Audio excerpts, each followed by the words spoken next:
오늘 우리에게 주신 하나님 말씀을 같이 보겠습니다. 누가복음 19장 45절에서 48절입니다.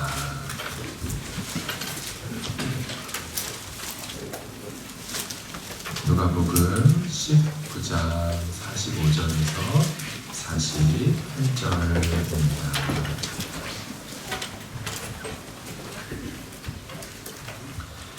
지난주 본문과 같은 내용이죠. 같이 한 목소리로 네 구절 읽어보도록 하겠습니다. 시작. 성전에 들어가사 장사하는 자들을 내쫓으시며 그들에게 이르시되 기록된바 내 집은 기도하는 집이 되리라 하였거늘 너희는 악내의 소를 만들었다 하시니라. 예수께서 날마다 성전에서 가르치시니 내 제사장들과 서기관들과 백성의 지도자들이 그를 죽이려고 하였되 백성이 다 그에게 귀를 기울여 들으므로 어찌할 방법을 찾지 못하였더라. 아멘. 할렐루야. 아멘. 하나님께서 한 주간도 은혜 가운데 우리를 붙들어 주시다가 다시금 예배 자리로 불러주신 줄로 믿습니다. 우리 좌우 앞뒤 계신 분 서로 축복하기를 원합니다. 주께서 당신을 사랑하십니다. 오늘도 은혜 주십니다. 아멘. 아멘. 감사합니다. 성전을 향한 예수님의 기대 두 번째라는 제목으로 말씀을 같이 나누도록 하겠습니다. 지난주에 성전을 향한 예수님의 기대는 무엇이었습니까? 내 집은 만민이 기도하는 집이 될 것이다 라는 기대가 있으셨어요. 근데 정작 성전에 딱 들어와 봤더니 기도하는 집은 되지 못하였고 오히려 장사하는 자들, 돈 바꾸는 자들, 동물 파는 이런 강도의 소굴이 되었다라고 했습니다. 그래서 예수님이 어떻게 하시나요? 그들을 막 쫓아내셨습니다. 병행 본문이 다른 본문에 보면은 상을 둘러엎고, 그죠? 장사하는 사람을 막 환전하는 사람을 쫓아내고 노끈으로 채찍을 만들어서 희생 제물 동물들을 막 이렇게 채찍하면서 다 쫓아냈습니다. 근데 여러분 우리가 생각해 볼 게 있습니다. 오늘 본문에 이 별명이라는 게 있는데요. 고린도전서 13장은 사랑장, 그렇죠? 마태복음 5, 6, 7장은 천국장, 천국에 대한 말씀 천국장. 그런 것처럼 오늘 본문은 성전 정화 사건이라는 이 별명을 갖고 있습니다. 이런 생각이 들더라고요. 그렇게 들어가셔서 기도하는 집이 되어야 하는데 그렇지 못한 곳에 가서 막 뒤집어 엎고 막 야단치면 해결이 되나? 라는 생각입니다. 그런다고 바로 잡힐까? 라는 생각이 든다는 거죠. 다시 말하면 내가 잘못했으니까 너 이리 와봐. 야단치고 혼내면 저절로 되는가? 아니죠. 그 과정 속에서 이게 잘못됐구나 정도는 혹 깨달을지는 몰라도 바르게 교정되는 것은 그것 자체로는 되지 않는다라는 거죠. 그래서 예수님께서 어떻게 하십니까? 오늘 본문을 보시면 47절에 예수께서 날마다 성전에서 가르치셨다라고 합니다. 사랑하는 여러분, 예수님이 혼만 낸 게 아니에요. 야단만 친 게 아니고 그렇게 한 다음에 이제 바로 돌아갈 수 있도록 가르치심을 시작하셨다라는 겁니다. 문맥상 뭐를 가르치셨을까요? 성전이 무엇인지를 가르치셨겠지요. 내 집은 기도하는 집이 되리라 라고 했던 그 구약의 이사야 말씀의 뜻이 무엇인지를 가르치셨겠죠. 이 집이 되어야 하니까 말이죠. 이게 안 됐으니까 혼내고 끝난 게 아니라 그런 다음에는 그런 기도하는 집이 되도록, 기도하는 사람이 되도록, 또 기도하는 용사가 될 수 있도록 성전이 무엇이고 성도가 어떤 자인지, 왜 주님께서 이 땅 가운데 성전을 다시 두셨는지, 솔로몬 성전 무너졌으면 내비두면 될 텐데 왜 다시 지으셨는지에 대한 이것들을 가르치기 시작하셨다라는 거예요. 저는 이 대목에서 예수님의 마음이 느껴졌습니다. 지금 시점이 어떤 시점입니까? 예루살렘에 이제 들어가셨으니까 월요일이시거든요. 이제 일주일도 채 되지 않아 예수님은 잡히실 겁니다. 그리고 십자가에 못 박히실 거라고요. 그렇게 남은 일주일의 연합짓하는 그 시간을, 그 마지막 일주일을 어떻게 보내셨다는 거예요? 마지막까지 가르치시고 가르치셨다는 거. 가르쳤다는 얘기 무슨 얘기입니까? 그들을 포기하지 않았다는 거예요. 끝까지 바로잡아 주려고 그러고 끝까지 올바로 세우려는 예수님의 포기하지 않는 그분의 의지, 결정, 이게 바로 가르침으로 계속 나타나더라는 것입니다. 이런 예수님의 마음을 요한복음에서는 이렇게 좀 표현을 했습니다. 요한복음 13장 1절을 같이 읽어보겠습니다. 시작. 유월절 전에 예수께서 자기가 세상을 떠나 아버지께로 돌아가실 때가 이른 줄 아시고 세상에 있는 자기 사람들을 사랑하시되 끝까지 사랑하시니라. 네. 예수님이 일주일 남았다는 거 아세요? 이제 며칠 있으면 잡힌다는 거 다 아세요. 그런데 끝까지 사랑했다. 그런데 이 마음을 누가복음에서는 뭐라고 표현하냐면, 아버지께서 자기가 세상을 떠나 아버지께로 돌아가실 때가 이른 줄 아시고 세상에 있는 자기 사람들을 가르치시되 끝까지 가르치시니라. 이렇게 표현하는 게 누가복음의 가조점인 것이죠. 예수님은 그들을 혼내고 쫓아내는 거, 자 나가, 다시 오지 마, 이게 아니고 그들을 가르치시는 거예요. 너희들이 성전을 오해하고 있구나. 성전에 와서 해야 될 주 업무와 일과 사업과 이 과업이 무엇인지 오해하고 있구나. 가르쳐 주신 거예요. 그런데 가르치시되 어떻게 가르치셨다라고 저자 누가가 말하고 있어요? 예수께서 날마다 성전에서 가르쳤다라고 했죠. 저번에도 우리가 누가복음 계속 나누면서 말씀을 드렸습니다. 누가복음의 저자인 누가는 이 날마다의 영성을 되게 중요하게 여겼습니다. 날마다의 신학을 너무 중요하게 여겼다는 것이죠. 우리 누가복음 9장을 한번 읽어보도록 하겠습니다. 시작. 또 우리에게 이르시되 아무든지 나를 따라오려거든 자기를 부인하고 날마다 제 십자가를 지고 나를 따르는 것이니라. 아멘.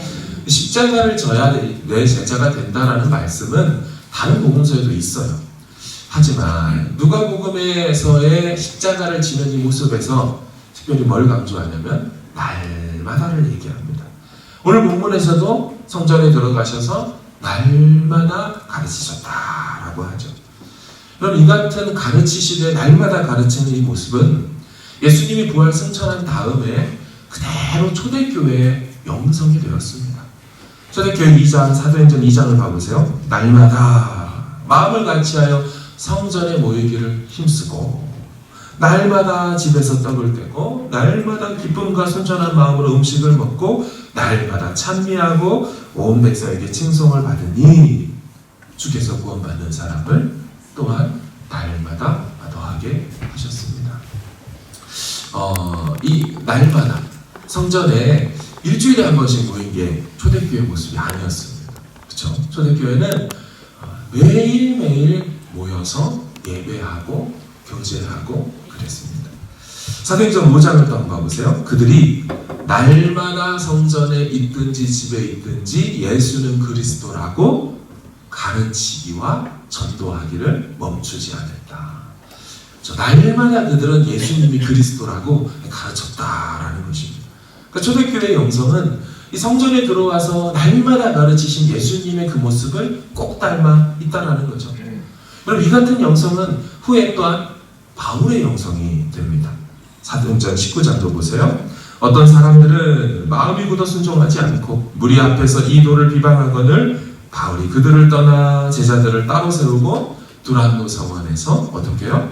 날마다 강론하고 가르쳤다라는 것입니다.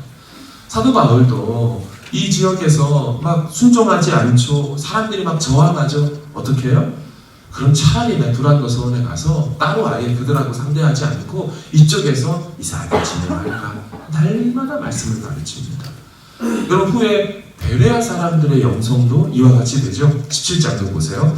베레아에 있는 사람들은 데살로니가에 있는 사람들보다 더 너그러워서 간절한 마음으로 말씀을 받고 이것이 그러한가 하여 날마다 성경을 상고함으로.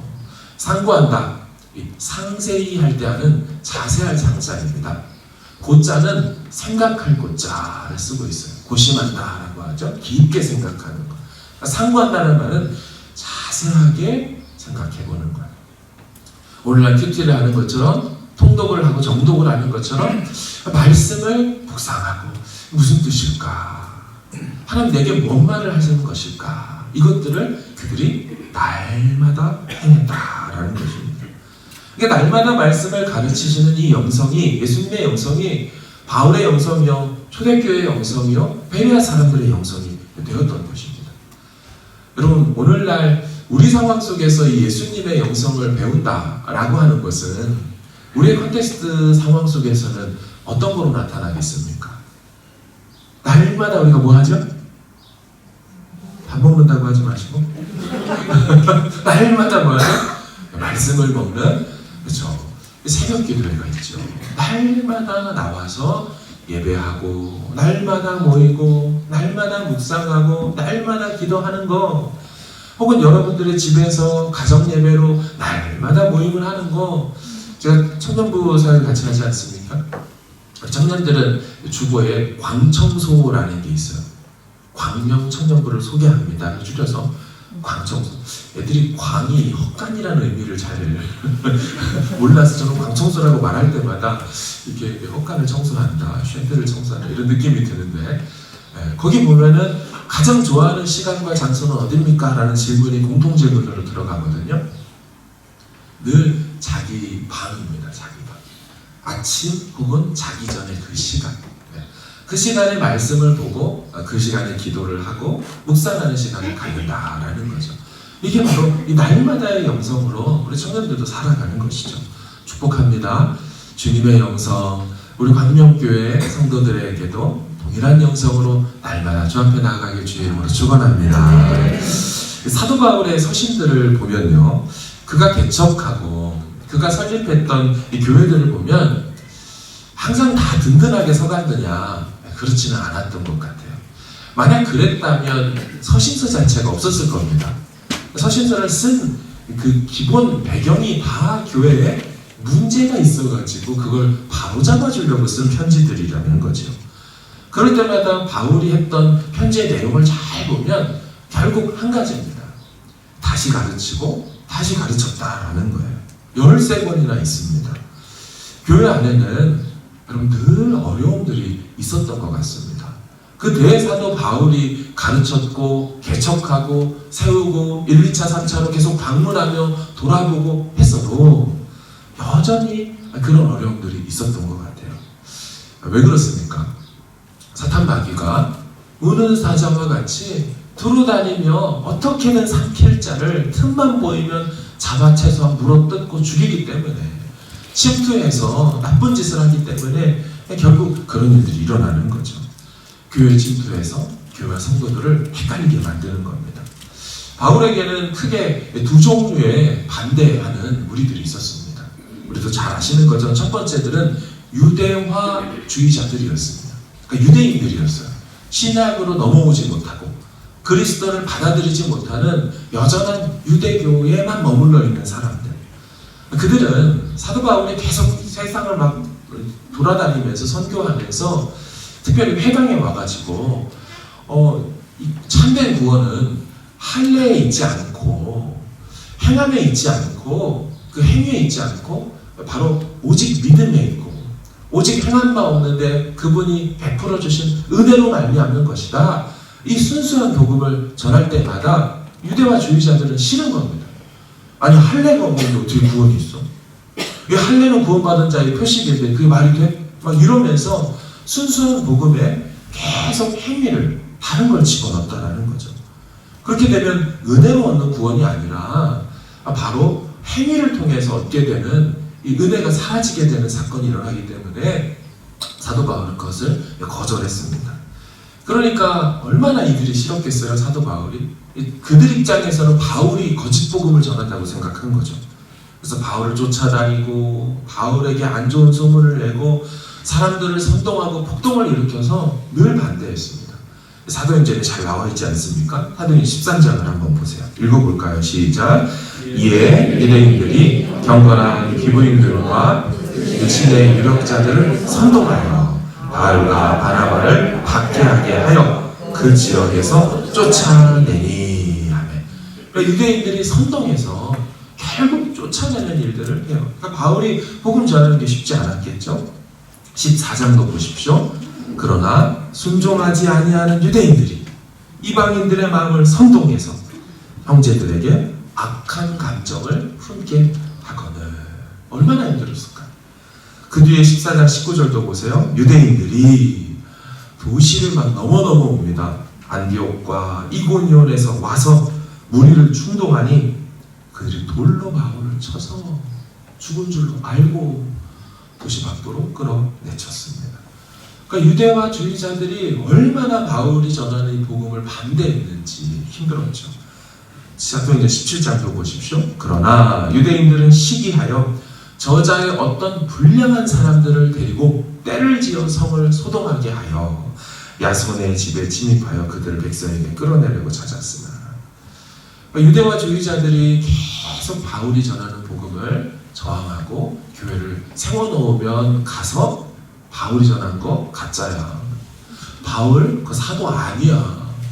이러면서 바울의 정체성과 복음 자체를 다 부정하게 만들어 놓으니까 기껏 세워놓고 이제 순회 전도하러 다른 지역 가면 들리는 소식이 다 복음에서 벗어난 겁니다.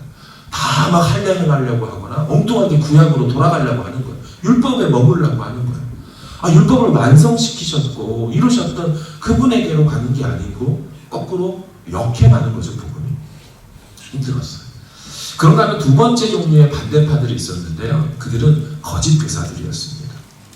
온전한 구원 교리 진리의 말씀에 할례를 집어넣는 게 이게 유대인화주의자들이었다면, 할례가 아니라 온갖 신화와 미신과 이 세상에 있는 가치들을 집어넣어서 그렇게 해서 복음을 흐리거나 오염되게 만드는 자들이 이 거짓 교사들이죠. 고린도후서 11장을 보십시오.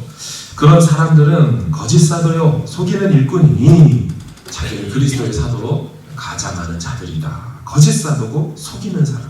갈라디아서도 보세요. 이는 가만히 들어온, 조용히 들어온 거짓 형제들.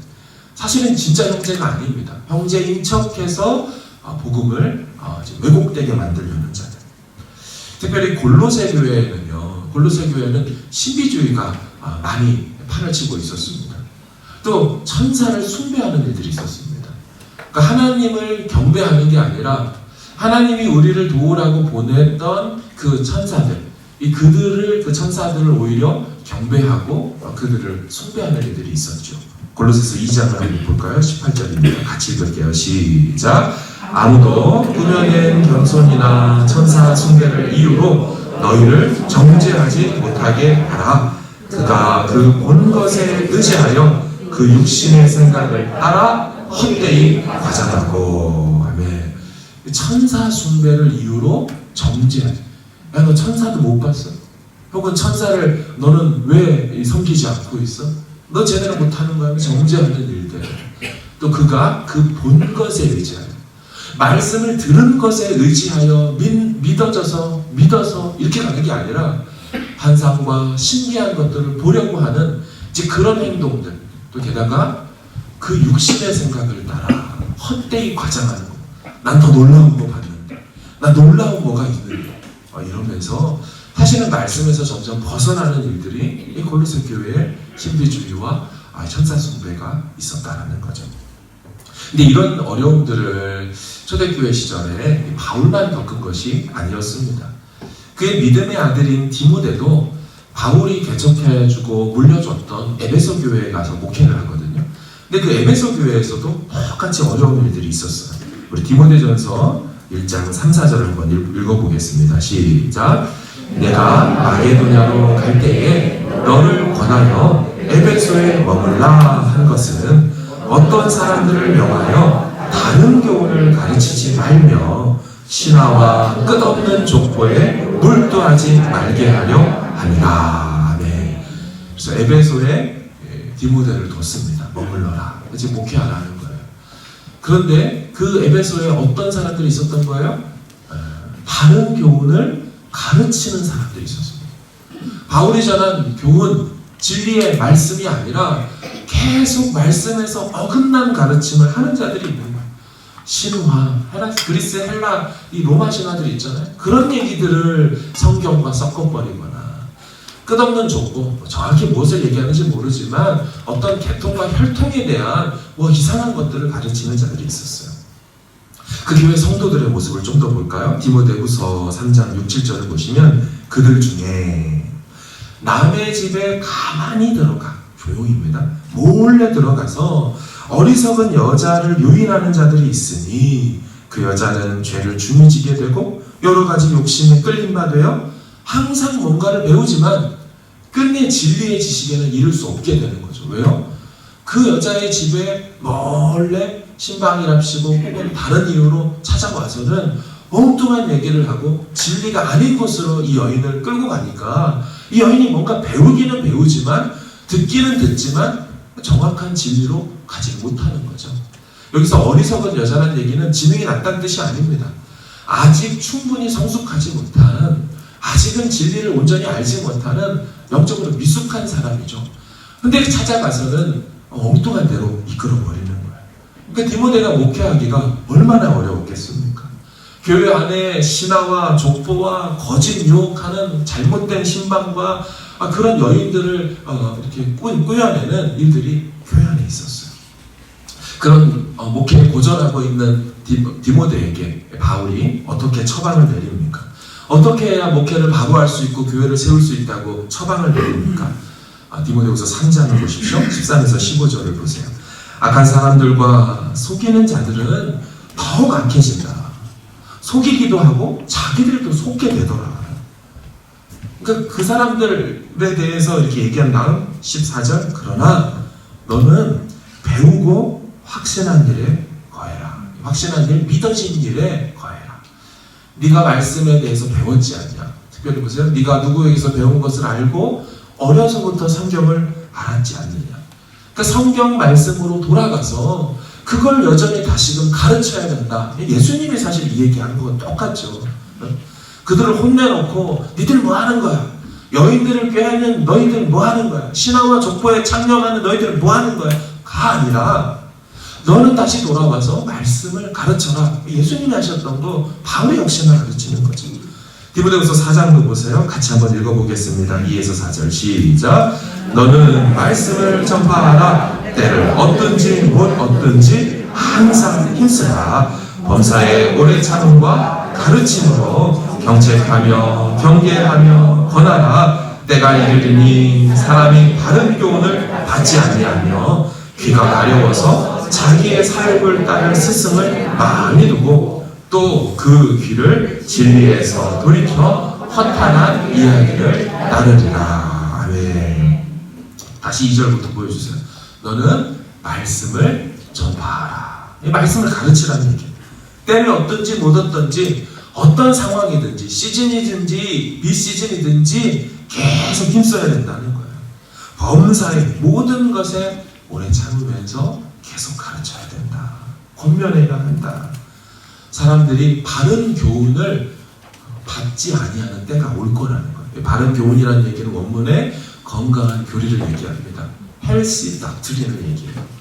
성경이 말하고 성경이 주장하고 있는 정통과 바른 교리를 사람들이 받지 않을 것이다. 그리고 귀가 가려워서 자기가 듣고 싶어 하는 걸 찾아 듣는 그런 스승들을 많이 줄 것이다. 당시에 그리스나 로마, 고린도 지역에 또 이 에베소 지역에 얼마나 많이 그런 이 철학자들, 담론가들이 돌아다녔습니까? 그들은 순회 강론자들이었습니다. 그걸로 벌어먹고 사는 사람들이에요. 강연을 하고 그 받는 돈으로 살아가는 사람들. 자기들의 문파와 자기들의 제자들을 많이 삼는 사람들. 그러니까 그들에게 가서 자기에게 듣고 싶은 말을 자기가 듣고 싶은 말을 해주기를. 그래서 그거를 붙들고 살아가니 성경이 그걸 말하지 않는다고 해도 듣지 않으려고 한다는 거죠. 바울은 그런 디모데의 이 목회 상황 속에 뭐라고 말한다고요?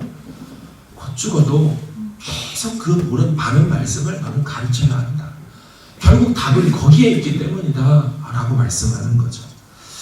사랑하는 여러분, 이런 바울의 태도, 예수님의 태도고 또 구약으로 올라가면요 학사 에스라의 모습입니다. 여러분, 유다 백성들이 포로로 끌려갔죠. 그리고 70년 만에 돌아오지 않습니까? 그래서 뭐해요? 가장 먼저 성전을 지어요. 성전을 지어요. 제2성전을 지어요. 스룹바벨과 예산 통해서 성전을 짓죠. 치안과 보안을 위해서 그 성을 둘러싸야 될, 도시를 둘러싸야 될 성벽, 도시의 벽을 52일 만에 느헤미야서를 보면 기적처럼 딱 이걸 준수하지 않습니까? 벽들을 다 세운단 말이에요. 여러분, 이렇게 성전을 지어놓고 성벽까지 딱 둘러놓으면 예전 솔로몬의 영광을 다시 찾을 수가 있습니까? 저절로 되던가요?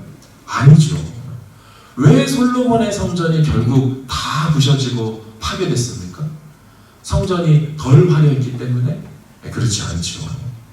그 목적은, 그 이유는 그 성전 안에 들어온 성민들, 이 거룩한 백성들이 그 성전의 기능을 잘 모르고 예배에서 이탈하게 되고 하나님이 어떤 걸 원하시는지 모르고, 다시 말하면 하나님께서 선지자와 모세오경을 통해 말씀하신 이 성경 말씀, 그분의 말씀에서 벗어난 신앙생활을 하고 있으니까 결국 심판받아 우상숭배하다가 멸망되는 거잖아요.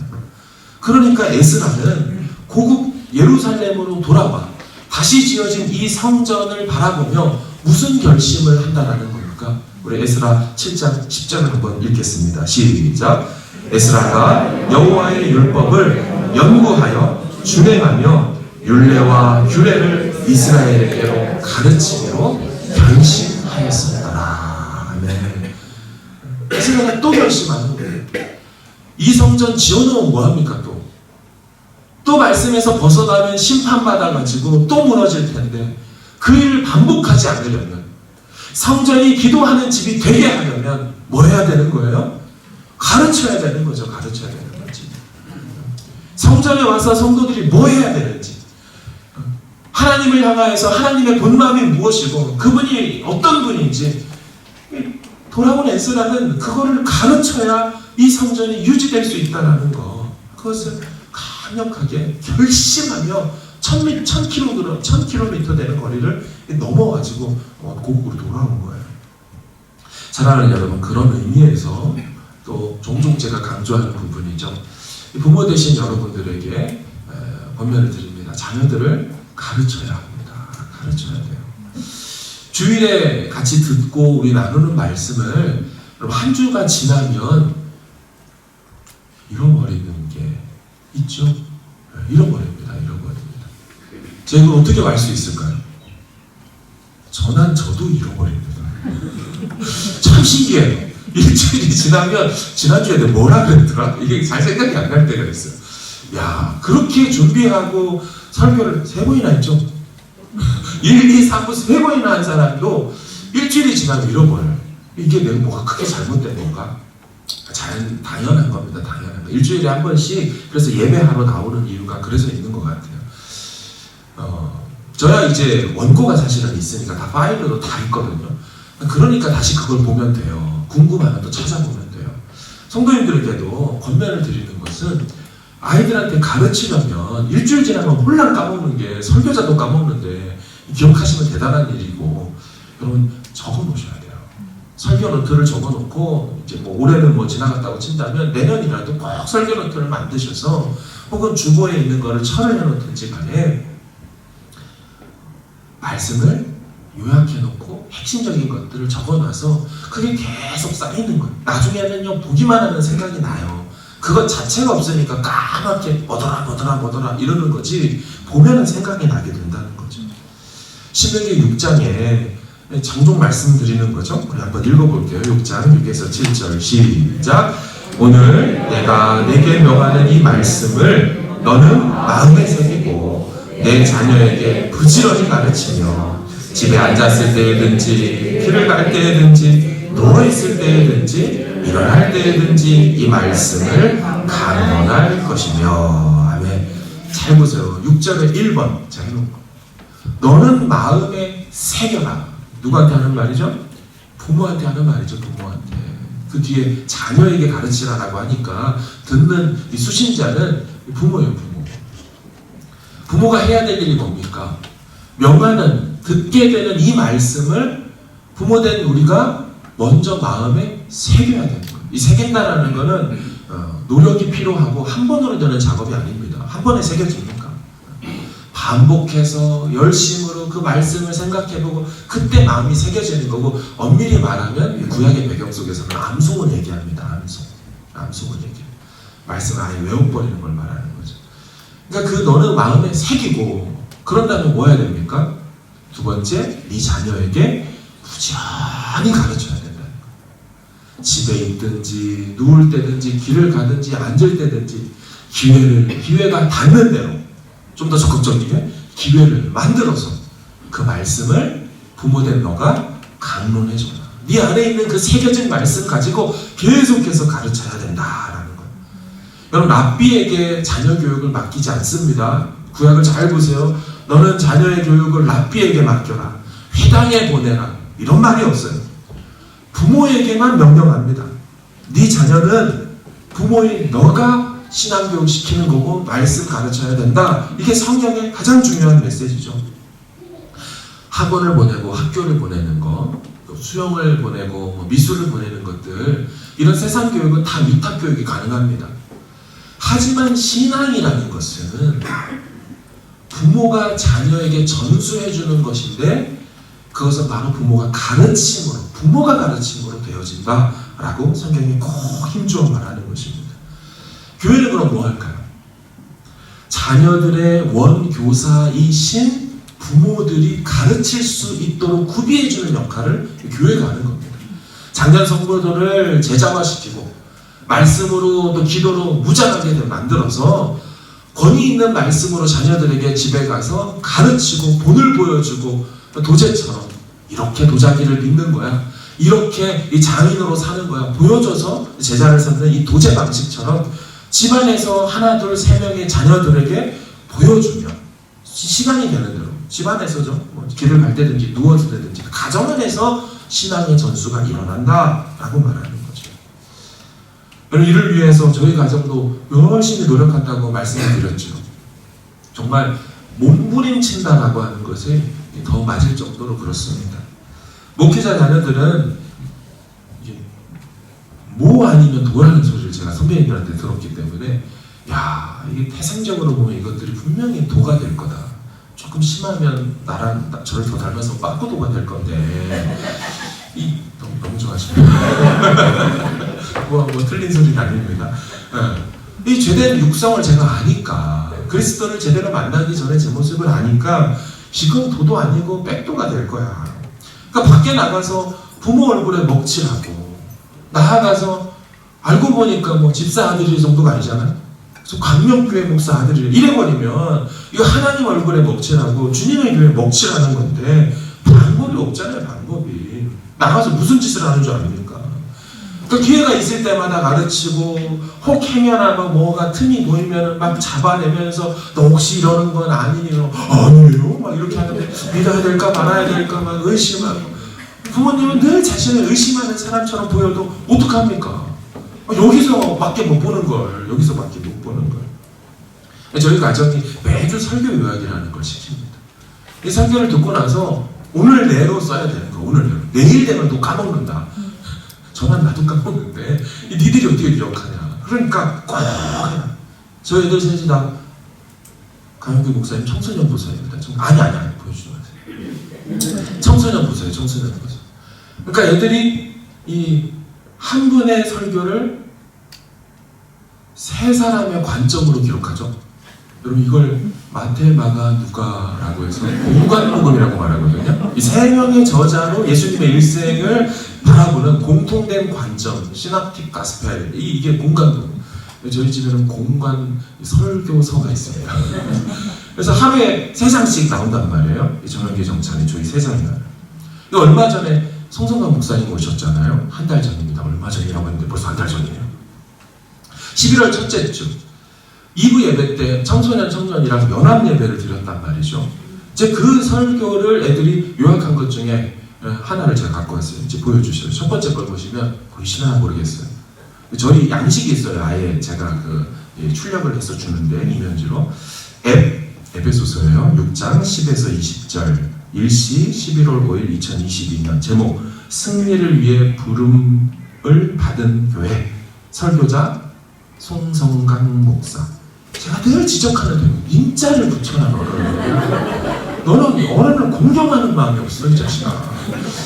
저희 막내가 이 님자를 잘 안 붙여요. 그래서 진짜. 자, 설교자 다음 거 보여주세요. 자, 보이시면 여기 보세요. 교회는 사람이 세우는 것이 아니라 예수님이 세우십니다. 아무리 머리가 크고 똑똑하다고 해도 몸이 없으면 쓸모없음. 교회는 처음부터 승리하는 것을 작정한 위대한 공동체입니다. 하나님의 교회는 반드시 승리합니다. 1번 동그라미. 그때 세 가지를 얘기하셨거든요. 우리가 승리하기 위해서는 강건해야 합니다. 영적으로 강건하려면 주 안에 의지해야 합니다. 알다시피, 주 안에 거하려면 예수님의 살과 피를 먹고 마셔야 합니다. 그러면 예수님이 우리 안에 계시고 우리가 주 안에 있습니다. 제대로 잘 적었죠? 능력은 주 안에 있기 때문에 하나님만을 의지하면 반드시 승리합니다. 우리는 온전히 우리를 하나님께 내어드려야 합니다. 그것이 예배입니다. 이 첫 번째 대지예요. 두 번째, 다음 거. 생각이 안 나. 보시면 물음표가 있어. 이게 정신을 그때 잃었던 것 같아요. 두 번째 거를. 자, 두 번째 생각이 안 나니까 어떻게 합니까? 이거 3번. 영적 싸움에 능한 자가 되라. 느낌표. 실제로 영적 싸움을 해야 합니다. 그렇지 않으면 노수. 보이세요? 노수. 그리고 이게 또 그림을 그려놨어요. 국그릇에다가 이게 김이 올라가는 거예요. 동그라미 쫙. 국물도 없어. 이거죠. 노수. 항상 기도와 간구로 성령 안에서 기도를 해야 영적 싸움에 능한 자가 될 수 있습니다. 기도하지 않으면 승리가 없음. 노수. 그렇죠. 아빠의 마음으로는 너무 귀엽더라고요. 제대로 들었구나. 네가 노수프만 기억해도 넌 다 들었어 설교를. 이제 설교 얘기 이제 끝나요. 그럼 다음 보시면 말씀을 들으면서 새롭게 알게 된 것, 마음에 들었던 생각을 적는 칸이 있습니다. 1번 영적으로 강건해야 함. 대지를 적더라고요. 2번 아무리 생각해도 안 돼요. 잘 보시면 아까 위에 요약에서는 물음표가 하나였는데요. 여긴 지금 물음표가 3개가 됐다는 얘기는 아무리 생각해도 안 된다는 것을 표현한 것 같아요. 세 번째, 영적 싸움에 능한 자가 돼야 이거가 됨 하면서 이게 3번이 1번과 연결이 된다. 나름 영적인 순환을 봤어요. 마지막 네 번째 보여주세요. 이번 주에 내가 순종해보고 싶은 것, 이 결단과 적용을 해야죠. 그래서 가로 쳐놓고 어디다 적용하냐면 정혁이, 정찬이, 저희 부모님, 학교, 교회, 친구 이쪽에다가 너의 삶의 이 에어리어에다가 적용을 해라. 적용이 뭡니까? 기도 더하기. 한데 기도를 더 한다는 건데 잘 보시면 이게 느낌표가 아니고 물음표거든요. 이 뜻이 뭐냐면 저 혼자 생각해요. 기도를 더 할까? 말까? 해야 되나? 이게 약간 자기 안에 내면의 갈등이 있을 때 이 물음표를 적는 버릇이 있다는 걸 알아요. 우리 뉴질랜드 와서 그 전에 됐는지 잘 기억이 안 나는데 이게 4년을 넘게 했습니다. 그러면은 한 놈이 4년을 했으면은 200편 이상의 설교 요약이 있고요, 개인으로. 아이들 셋이니까 600편의 이상의 설교문이 있습니다. 요약문이죠. 나중에 다 제가 물려주려고 하는 거예요. 다 가져가. 니들이 이런 시절이 있었어. 이거 잘 기억해. 이것만 기억해도 니네 인생은 한 많게 해줄 거니까 어린 시절에 철없이 적었던 되도 않는 결단과 적용 적었던 이상한 거 적은 거 많습니다. 이게 무슨 얘기를 제가 드리고 싶은 걸까요? 부모된 제가 설교를 하고 그것을 아이들 마음 가운데 새겨졌는지 다시 확인하는 거예요. 기억도 못하는데 새겨지겠습니까? 몸부림을 치는 거죠. 몸부림을 치는 거. 자녀들에게 말씀을 가르치시기를 주의 이름으로 축원합니다. 근데 오늘 본문을 보면 우리 두 가지 반응이 나옵니다. 예수님이 날마다 가르쳤다는데 두 종류의 반응이 나오더라고요. 47절을 읽겠습니다. 시작. 예수께서 날마다 성전에서 가르치시니 대제사장들과 서기관들과 백성의 지도자들이 그를 죽이려고 꾀하되. 예수님이 열심히 말씀을 가르치는데 나오는 반응이 뭐예요? 그 말씀을 거부하는 정도도 아니고 무시하는 정도도 아니고 확 저 말씀 전하는 자를 죽여버리자. 참 망조죠. 이 제사장들과 서기관들, 백성의 지도자들, 나름 이 기득권 세력들이 정신을 못 차리는 것입니다. 우리에게로 적용해 본다면 말씀을 들을 때 우리는 어떻게 들어야 될까요? 말씀을 믿지 못하고 저항하게 되고, 또 혹은 말씀을 들은 다음에 트집을 잡거나 딴소리를 하거나, 이 말씀이 말씀 그대로, 적어도 설교자의 이 말씀, 또 혹은 이 말씀 자체에 대한 말씀을 받아들이면 좋은데, 그런가? 아닌 것 같은데, 내 삶에는 안 일어날 것 같은데, 복된 마음이 아니죠. 두 번째 반응이 그런가 있습니다. 그런가 하면 48절 보세요. 시작. 백성이 다 그에게 귀를 기울여 들으므로. 아멘.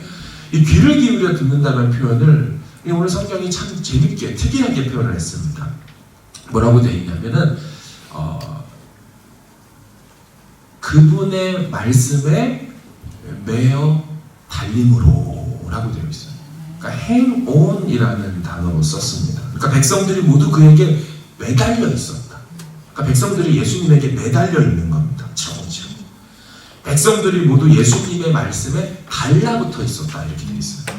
우리 영어 성경 두 종류를 갖고 왔는데 보시면, 그죠? All the people were hanging on to every word he said. 그죠? 그가 했던 모든 말들에 백성들이 다 매달려 있죠. NIV에서도 hung on his words라고 되어 있죠. 그러니까 예수님의 말씀이 얼마나 그들을 끄는 힘이 있었는지, 그들이 그 강력하게 끌어당기는 그분의 말씀에 끌려와 자석처럼 턱 하고 매달려 있는 거죠. 붙어 있는 것입니다. 꿀 같은 말씀에 그들이 끈덕지게 딱 붙어 있는, 끈적끈적하게 붙어 있는 그런 상태. 이 말씀이 그 무리들을, 자기 백성들을 끌어당기고 있었다. 그래서 그들이 그분의 말씀에 탁 하고 매달려 있었다. 말씀에 붙들려 있었다.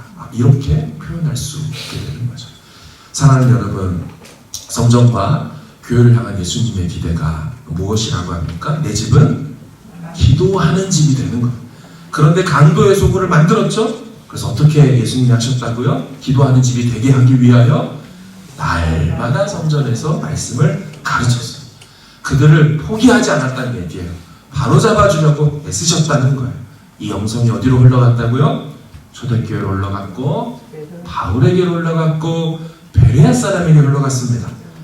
부모들도 날마다 말씀을 마음에 새겨서 그 새긴 말씀을 자녀들에게 가르치고 본을 보여야 합니다. 두 종류의 사람이 있어요. 말씀이 자기 뜻과 다르다고, 자기 생각과 다르다고 이를 갈고 죽이기를 꾀하는 자들이 있었어요. 그러지 않아야 되죠. 오히려 어떻게 하면 저 예수를 없앨까를 머리 쓰고 꾀하지 말고, 말씀이 그러한가를 생각하고 묵상하면서 그 말씀에 대해서 꾀하는 시간이 있어야 되죠. 그 말씀을 끄는 힘에 이끌려, 말씀 자체이신 그분에게만 이끌려서 그분에게 탁 하고 그 말씀에 붙들림만 해버리는 인생. 그 말씀을 처음에는 붙들지만 나중에 그 말씀이 내 인생을 붙들고 인도하시는 인생이 우리 광명교회 인생들 되어야 할 줄로 믿습니다. 악한 세대 속에 바른 교훈, 진리의 말씀 안에 머물러야 해요. 어떤 일들이 터져나와도, 어떤 어려움이 있어도 다시 말씀으로 돌아와서 내가 끝까지 이 길을 따라 걷고 가리라. 그렇게 살아가는 우리 모두가 되길 주의 이름으로 축원합니다.